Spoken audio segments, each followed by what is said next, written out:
Del Centro de Querétaro. Comunidad, creatividad y compromiso.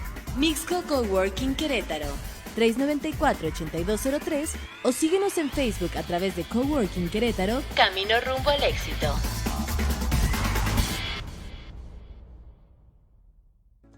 Todos somos uno, un solo México. Con talento, gran determinación, generosidad y sobre todo, una enorme creatividad. Los retos nos hacen grandes. Este es el...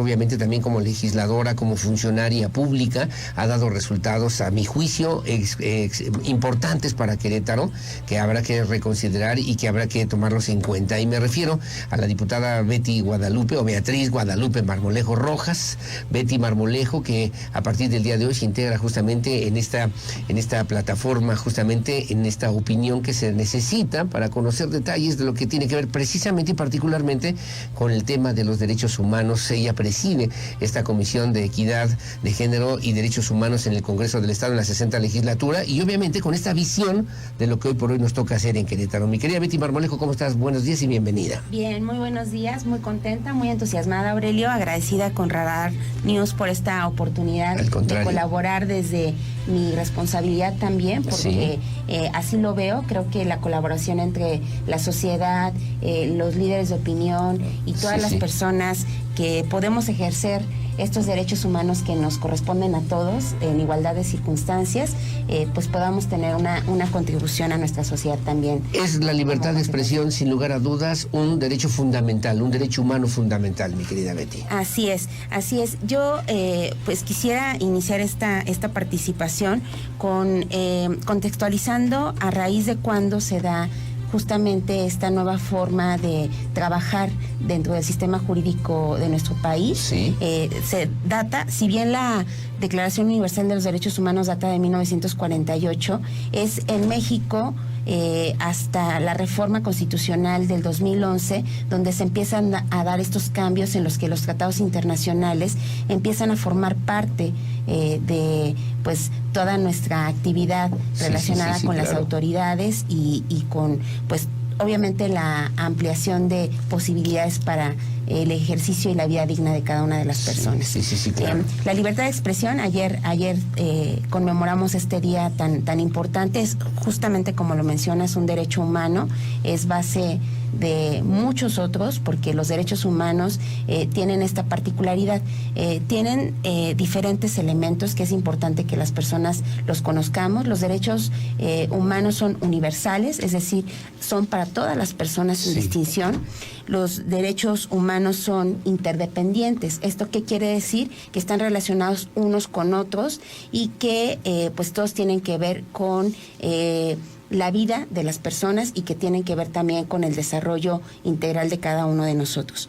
Los derechos humanos también son indivisibles, es decir, no se pueden reconocer o no se pueden ejercer en parcialidades. Vamos a utilizar un término común, coloquial, para que lo podamos entender todos en igualdad de circunstancias. Son indivisibles. Son indivisibles. Es decir, no tienes derecho tú, por ejemplo, a la salud solamente si tienes una condición de enfermedad crónica. Sí, por supuesto. Los derechos humanos son integrales y son indivisibles. Son integrales, son indivisibles, son universales.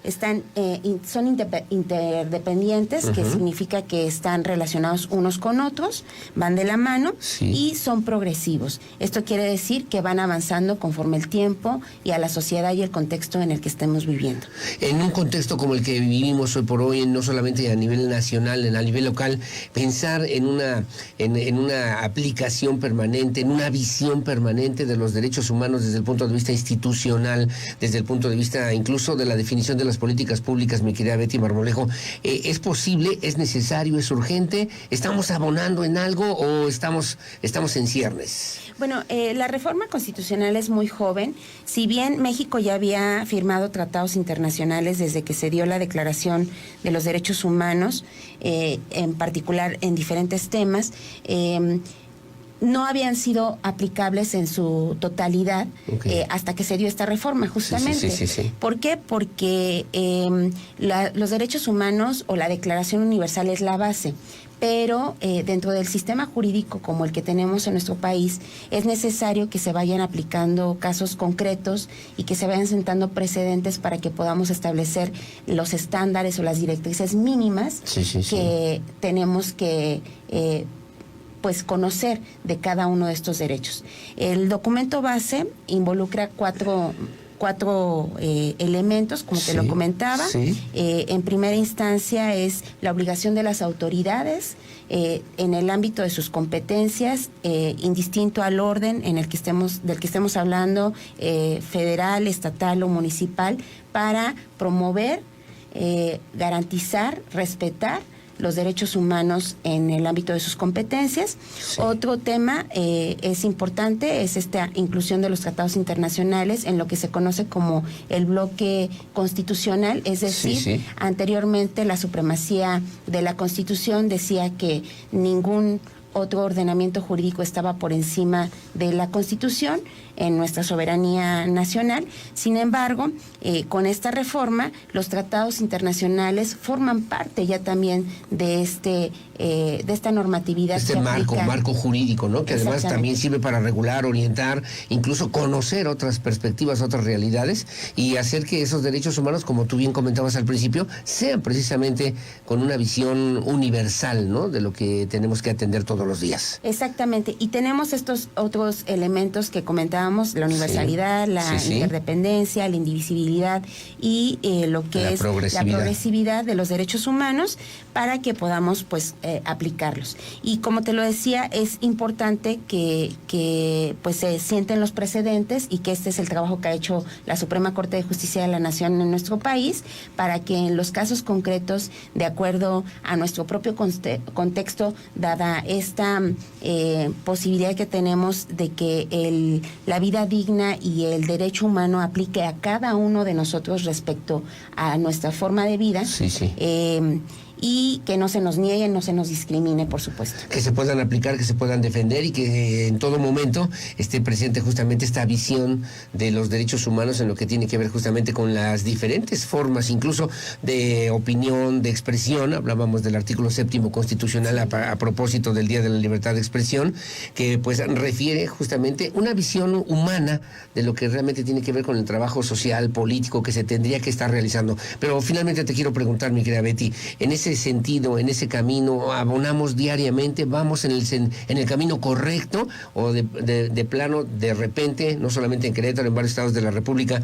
entramos así como en grandes baches en donde pareciera que en el oscurantismo los derechos humanos se vuelven una segunda parte, un segundo tema de lo que obviamente son las relaciones humanas? Pues tenemos muchos retos, porque justamente este es uno de los principales mandatos, promover, el garantizar, el que todas las autoridades actuemos en consecuencia para garantizar estos derechos humanos, y es en este sentido muy importante que las personas los conozcamos. Si no los conocemos y si no tenemos este contexto claro o estos conceptos básicos, es difícil que los podamos requerir o solicitar para que se ejerzan a plenitud en igualdad de circunstancias para todas las personas. Algunos también me preguntan, oye, ¿en dónde puedo encontrar en la Constitución mexicana justamente parte de estos derechos humanos para que vayamos aprendiendo un poquito más de estos temas? Bueno, la reforma constitucional de la que hablamos, pues es en el artículo 1 de la Constitución, en la que señala que todas las personas gozaremos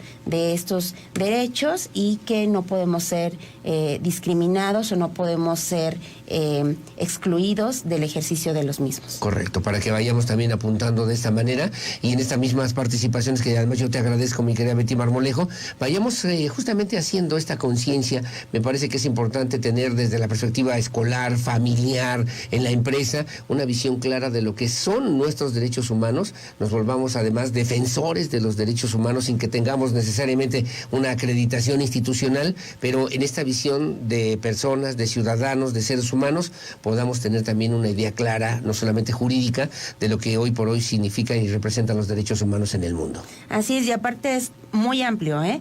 El documento base son 30 artículos, Sí. sin embargo, de cada uno de ellos se derivan muchísimos Me imagino. temas en los que podemos profundizar hasta donde este espacio nos lo permita. Pues enhorabuena, bienvenida, y aquí estamos a tus órdenes como siempre. Me preguntan si hay manera de que podamos tener algún número telefónico para tener contacto directo con la diputada Betty Marmolejo. ¿Es posible? Sí, estamos, en la legislatura del Estado. El teléfono es 442-251-9100 y ahí estamos también, por supuesto, también para atenderlos con mucho gusto en el piso 2, en la oficina número 1. Oficina número 1, piso 2 de la legislatura, en la 60 legislatura del Estado de Querétaro, obviamente para hablar de este tema en voz alta, de lo que significan los derechos humanos, que a todos nos competen, que están en todas partes, que están todos los días y que obviamente, ojalá también no solamente podamos aprender a conocerlos, también a defenderlos y además, como bien decía la diputada Betty Marmolejo, que son progresivos, ir generando esta cultura siempre en favor de los derechos humanos, entre ellos, por ejemplo, la libertad de expresión. Muy amable, Betty Así es. Marmolejo. Muchas gracias a Que ustedes. tengas buenos días. 442-251-9100, ahí en el piso 2, en la oficina número 1, la diputada Betty Marmolejo, en este espacio también informativo que estará cada 15 días opinando sobre estos temas que sin duda son relevantes, importantes y que tienen que ver con los derechos humanos y esta cultura que necesitamos hacer todos los días a través de los medios de comunicación. Gracias, Betty, que tengas buen día. Gracias, igualmente. Son las 8 de la mañana con 1 minuto, hacemos una pausa. Gracias, su opinión siempre la más importante. Hacemos una pausa, regresamos enseguida con más. Voy a platicar con Enrique Urribarren a propósito de una vinculación que se está haciendo ya con la Universidad Autónoma de Querétaro y también este observatorio ciudadano para el cuidado y la atención ambiental en el estado de Querétaro, a propósito de la ley del agua, de la ley de aguas que en Querétaro, así se llama por lo menos, así se ha conocido en los medios de comunicación. Hemos también tenido algunas situaciones que habrá que precisar y puntualizar. Hacemos una pausa, su opinión siempre la más importante. Volvemos enseguida con más. Listo, Betty. Muchas gracias. Listo, muchas gracias. No, al contrario, lo que se ofrezca. Me puse ¿Por qué nerviosita, no? pero Sí, bueno.